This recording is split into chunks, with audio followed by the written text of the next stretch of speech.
Здравствуйте, дорогие ребята!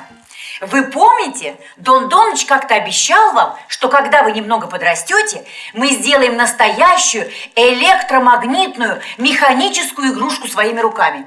Это будет уникальная, очень интересная игрушка. Такую игрушку вы ни в одном магазине не встретите. Да, ой, извините, телефон. Профессор. Да, Дон Доныч, здравствуйте. Что? Ой, как жалко, что вы задерживаетесь. Сейчас, минуточку. Ребята, звонит Дон Доныч, говорит, что он стоит в пробке. Да, просит начать передачу без него. Он немножко опаздывает. Дон Доныч, ну я даже не знаю, как это без вас-то. Мне кажется, я одна не справлюсь. Марина? Нет, Марина не может мне помочь. Марина ушла на кладбище и там заблудилась. Да, Дон Доныч. Ну что уж вы так-то переживаете? Ну что она может делать на кладбище? Ну пытается выжить как? У нее же осталась одна единственная жизнь.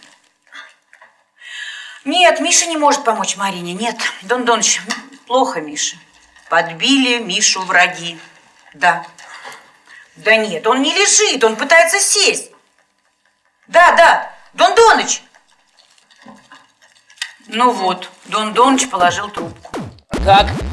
Итак. Оп!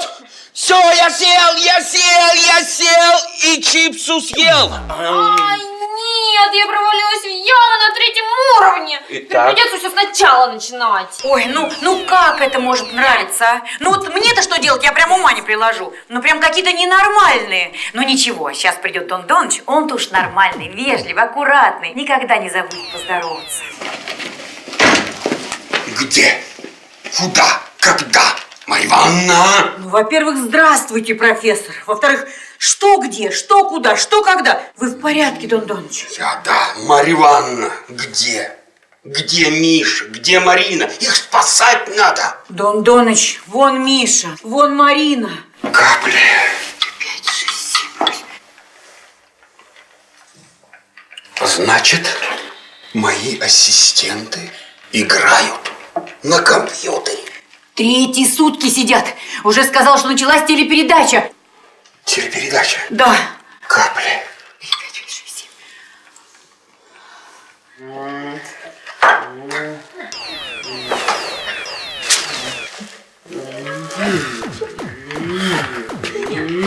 Дорогие ребята, мы спешим начать вашу любимую телепередачу «Советы профессора». Я прошла 3-й уровень. Миша, Марина, мы начинаем нашу телепередачу. Ага, да. Здравствуйте, дорогие ребята. Здравствуйте, ребята. Профессор, еще один уровень, пожалуйста. Ну, Дон Доныч, ну, Марья Ивановна. Почему? Потому что нам уже давно пора вести телепередачу. А еще потому, что от долгого сидения за компьютерами начинаются проблемы со здоровьем, особенно с глазами. Мне и так уже очки. А между прочим, очень немногим очки идут. Ну, знаете ли, ребята, от долгого сидения за компьютерными играми глаза начинают болеть, а зрение резко ухудшаться. Ты уже стала зеленой от этого компьютера. Да. Это от того, что у меня голова болит.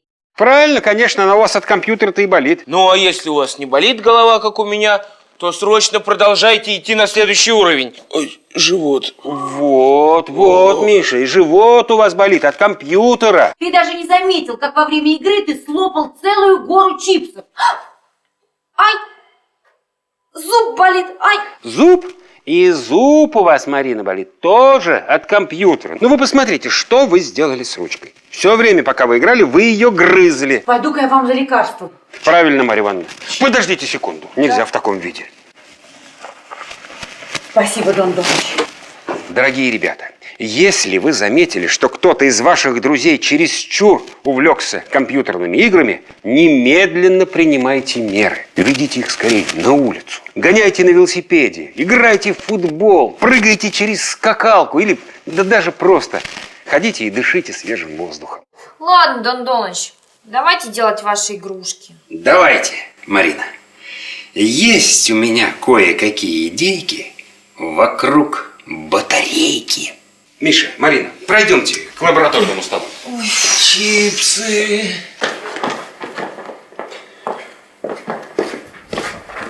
Миша, Марина, ребята, прежде всего Я хочу вас предупредить. Экспериментировать с электричеством из розеток категорически нельзя. Дело в том, что в вашем доме по проводам течет ток очень высокого напряжения. И иметь с ним дело опасно для жизни. А вот, например, с такими предметами, как вот этот элемент питания, такие вот маленькие лампочки или вот такие тоненькие проводки, вы можете проводить опыты сколько угодно. Это абсолютно безопасно. Профессор, ну дети уже давно знают все это. Давайте начинать. Да, давайте. Что там у нас первым по списку? Для начала мы с вами соорудим фонарный столб. И для этого используем, Мариночка, изгрызенную вами шариковую ручку. Также нам понадобится одна маленькая лампочка, два вот таких вот тоненьких проводка и вот такая вот штучка. Профессор, подождите. Это та же самая батарейка, которую мы использовали на одной из наших прошлых передач для того, чтобы сделать электромагнит, правильно? Ребят, помните? Ну? Да, ребята, такие вот идейки вокруг батарейки. То, что мы сделали электромагнитный прибор, это правильно. А вот то, что это батарейка, не очень правильно. Правильно называть это элементом питания. А вот батарейкой мы это называем так, вы знаете, в быту. Давайте как в быту. Вы ведь профессор бытоведения. Значит, батарейка – это батарейка. Хорошо, пусть будет батарейка. Итак, прежде всего для создания такого фонарного столба нам нужно совершить сложное действие. Нам нужно присоединить проводки к лампочке. Это нужно сделать в двух местах. Здесь на лампочке есть два контакта. Один внизу цоколя, видите, вот здесь, а второй здесь вот повыше. Лучше всего проводки припаять. Для этого используют паяльник. Это очень взрослый прибор и очень опасный. Ребята, самим вам пользоваться им нельзя. Это может привести к травмам или даже пожару в доме. Поэтому позовите на помощь папу или дедушку. Они вам помогут. Ну что, давайте сначала припаяем проводок к цоколю. Видите, плавится, ребята, у нас олово. И теперь вот к этому второму контакту. Все, есть. Теперь продеваем проводки сквозь ручку. Берем вот этот брусочек пластилина, который у нас будет играть роль опоры мачты городского освещения. Проткнул. Давайте сюда провода. Вот так проделываем провода. Все, проделали. Вот, смотрите, профессор. Дальше что? Хорошо. Теперь мы закрепляем всю нашу конструкцию на кусочке картона. На вершине мачты городского освещения мы зафиксируем проводки, чтобы они никуда не девались. А на улицах вот эти пустые полые внутри столбы, по которым проходят провода внутри, обязательно сверху чем-то закрывают, потому что вода очень хороший проводник электричества, а это опасно. А теперь, Миша, подключайте проводки к элементу питания. Профессор, что-то я запутался. Что за элемент питания? Что, его можно есть, что ли? Миша, не делайте этого. Элементом питания он называется, потому что он сам питает то, что к нему подсоединено. В данном случае батарейка питает лампочку. Ну вот, Миш, представьте, что вы питаетесь пищей. Чипсами.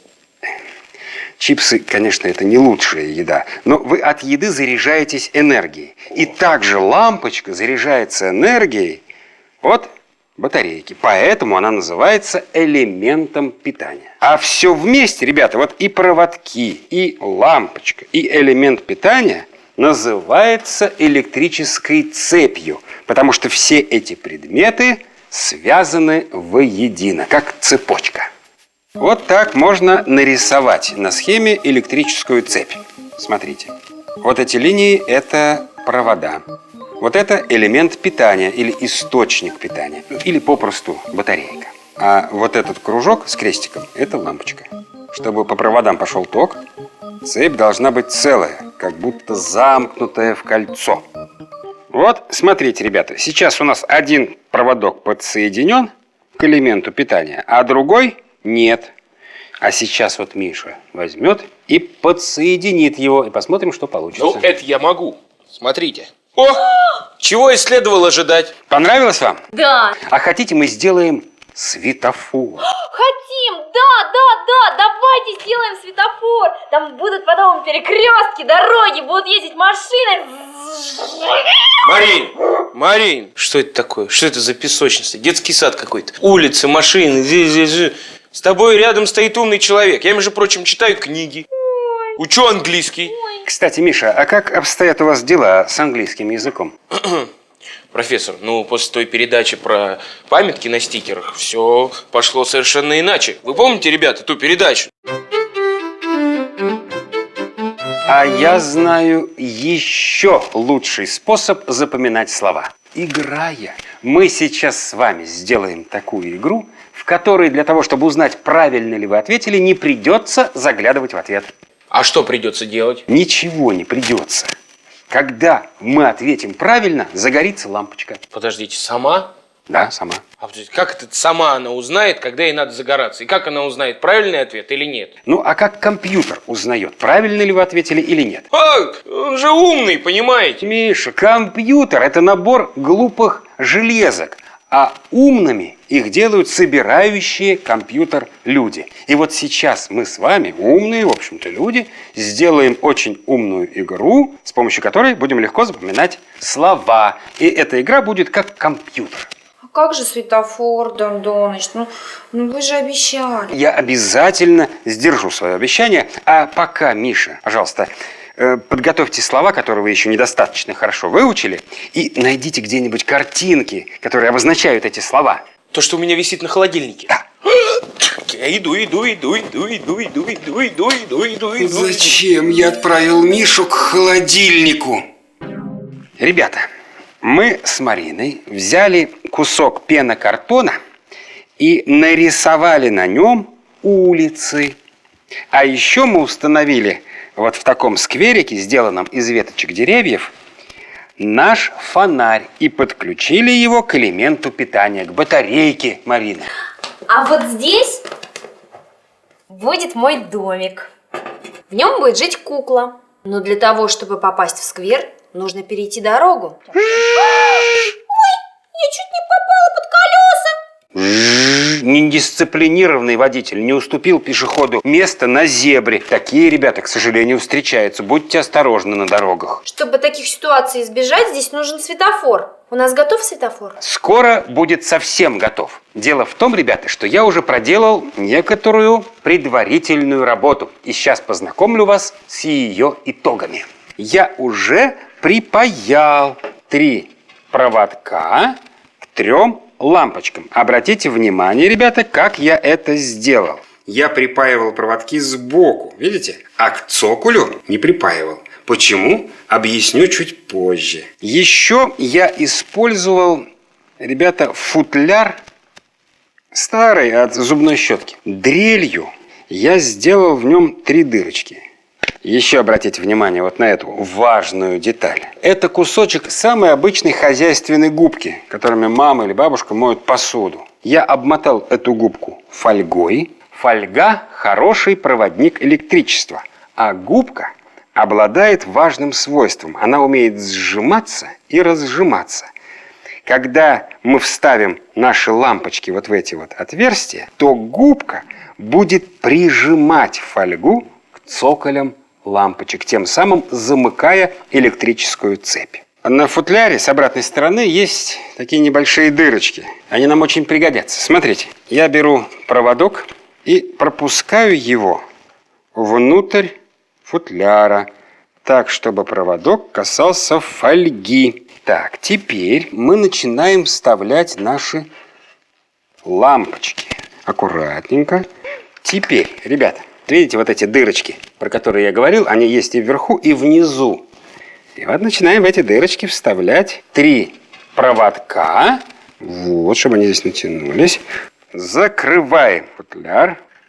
А теперь давайте проверим, как работают наши лампочки. Давайте присоединяем сначала вот этот проводок, который ведет у нас к фольге, прикрепленной на губке. Давайте я это сделаю. Вот так вот. Начнем с какой? С верхней? С верхней. Ага, работает. Теперь средняя. Работает. Очень хорошо. Нижняя. работает. Давайте-ка покрасим наши лампочки так, как они расположены на светофоре. Ну-ка, Марина, подскажите мне, верхняя лампочка какого цвета? Красного. Правильно. Средняя. Желтого.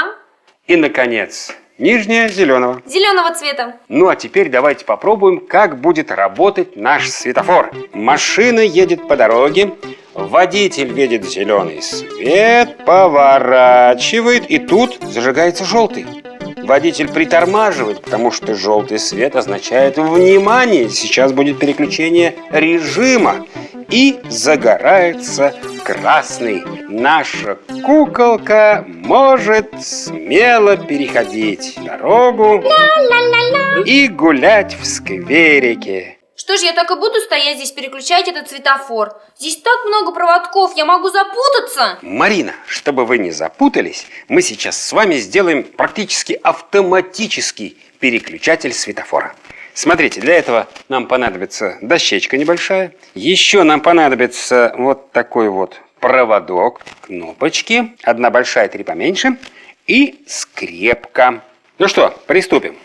Для начала втыкаю большую кнопку в наш брусочек. И к этой кнопке подсоединяю наш проводок. И другой его конец выводим к элементу питания, к его контакту со знаком минус. Делаем клемму, зажимаем. Так, теперь я беру вот эту канцелярскую скрепку, разгибаю ее. Вот этот вот распрямленный конец скрепки я обматываю вокруг большой кнопки. Обязательно, чтобы эта скрепка соприкасалась с проводком. А вот эту вот сейчас часть я распрямлю. И вот так вот загну вот сюда. Получается вот здесь такая ручечка. И теперь вот по амплитуде вращения этой скрепочки я буду расставлять кнопочки поменьше. Смотрите, я выбрал, сейчас продаются такие очень удобные канцелярские кнопки с разноцветными головками. Итак, красный, желтый и зеленый. Теперь я присоединяю к 3 кнопкам проводки, выходящие из корпуса нашего светофора. Красные кнопочки, тот проводок, который соответствует красной лампочке.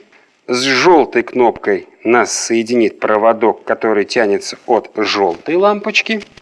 И, наконец, зеленый проводок зеленую кнопку соединяет с зеленого цвета лампочкой. Ребята, сейчас я вам объясню, как устроена эта цепь. Смотрите, от знака плюс пошел проводок. Как вы помните, он выходит на эту губку, обтянутую фольгой, которая соединена с цоколями лампочек. К другим контактам лампочек припаяны проводки, которые по корпусу светофора выведены вниз и ведут в данном случае к 3 кнопочкам разноцветным. От другого контакта батарейки ведет другой проводок к вот этой большой кнопке. И теперь внимание! Вот он, ключевой элемент цепи, его величество переключатель, наша канцелярская скрепка. Вот переключатель касается зеленой кнопки, загорается зеленая лампочка. Переключатель перескакивает на желтую кнопку, загорается желтая лампочка. И, наконец, доходит очередь до красной кнопки. Горит красный свет. Машине хода нет.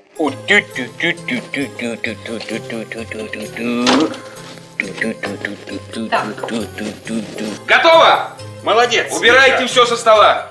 Ставьте на стол Вот. наше второе учебное пособие. Сейчас, ребята, мы с вами сделаем игру, в которой нужно будет угадывать правильное значение английских слов. Когда игрок угадает правильно, загорится лампочка. Посмотрите внимательно на схему электрической цепи этой увлекательной игры. Соединим проводом картинку и слово. А теперь замкнем нашу электрическую цепь. Смотрите, ток от одного из контактов батарейки идет к картинке. Затем перебирается к слову, обозначающему эту картинку. Далее он направляется к одному из контактов лампочки. а от другого ее контакта идет к свободному контакту батарейки. Цепь замкнута. Лампочка горит. Сделаем отверстие, в которое войдет наша лампочка. Продеваем один проводок, тот, который припаян к цоколю, к низу цоколя. А второй проводок мы оставляем здесь. Теперь вот тот проводок, который мы протянули, мы присоединяем к элементу питания. Делаем клемму. Берем скрепки. Распрямляем. Итак, собака. A dog. Протыкаем скрепкой. Оставляем здесь вот это ушко. И здесь мы тоже загибаем, делаем такое же ушко. Берем вторую скрепку и протыкаем лист пенокартона напротив слова. Эдог. Совершенно верно. Теперь, Миша, давайте-ка соединим эти две скрепочки одним проводком. Очень хорошо. Марин, дайте, пожалуйста, еще один проводок. Пожалуйста. О, кстати, слово «проводок» рифмуется с английским словом «a dog». А еще со словом ток. А ток наоборот будет кот. Миша, присоедините, пожалуйста, один конец этого проводка к контакту нашего элемента питания со знаком минус. Ну, а теперь давайте-ка проверим, как работает наша цепь, по которой будет ходить ток ученый. Прислоняем к собаке один проводок. А к эдогу второй, да? Да? О, горит. Правильно. Значит, правильно. А остальное все так же по такой схеме надо сделать? Да, ну вот, например, берем слово улитка. Улитка, да. Это по-английски Снейл. Snail. a snail. Вот. Совершенно верно. Сначала возле слова. Так, и соединяем сзади, правильно? Да, Мишенька, соединяйте сзади. Угу, давайте. Значит, вот это мы соединяем с вот этим, да? Да. Все, соединил. Проверяем.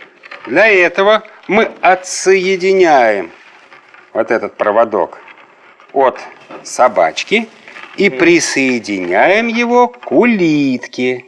А Миша присоединит проводок к... Эдог. Нет. Не Эдог горит. Не горит. А Snail горит. Горит. Вот и все. И таким образом мы соединим все картинки с названиями, которые они обозначают. Например, воздушный шарик – это a balloon, цветочек – это Flower. a flower, ну и девочка girl. – это a girl. Подождите, girl это кот. Миша!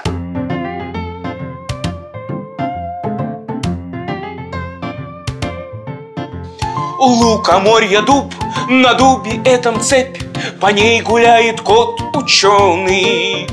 Он сказки говорит, он песенки поет, процессом этим увлеченный. Мяу. От лапы до хвоста сплошная красота, но стоит поменять две буковки местами, как ждет нас просто шок, кот превратится в дог. О, в сказках все случается с котами. Профессор! Сам по себе гуляет кот, как ему взбредет по чердакам и по балконам. А ток, он точно наоборот, по проводам течет и по строгим законам. Слушай меня внимательно. Значит так, в квартире провода, по ним туда-сюда гуляет ток, и нам все ясно, что этот ток жесток, и трогать проводок не просто неразумно, а опасно. Но в лампе с ноготок от батарейки ток, а он совсем другое дело. Он безопасен, он бесстрашен, не силен, с таким играть ты можешь смело. Сам по себе гуляет кот, как ему взбредет по чердакам и по балконам. А ток, он точно наоборот, по цепям течет и по строгим законам. Дорогие ребята, сегодня вы узнали о том, как вредно подолгу играть в компьютерные игры. А также вы узнали, как можно сделать сказочную страну с настоящим фонарем и светофором. А также вы узнали, как учить английский язык не просто интересно, а играя в игру. Но самое главное, профессор! Самое главное, друзья мои, вы узнали о том, как проста на самом деле такая сложная вещь, как электрическая цепь. И как элегантно гуляет по ней ученый ток. Мяу!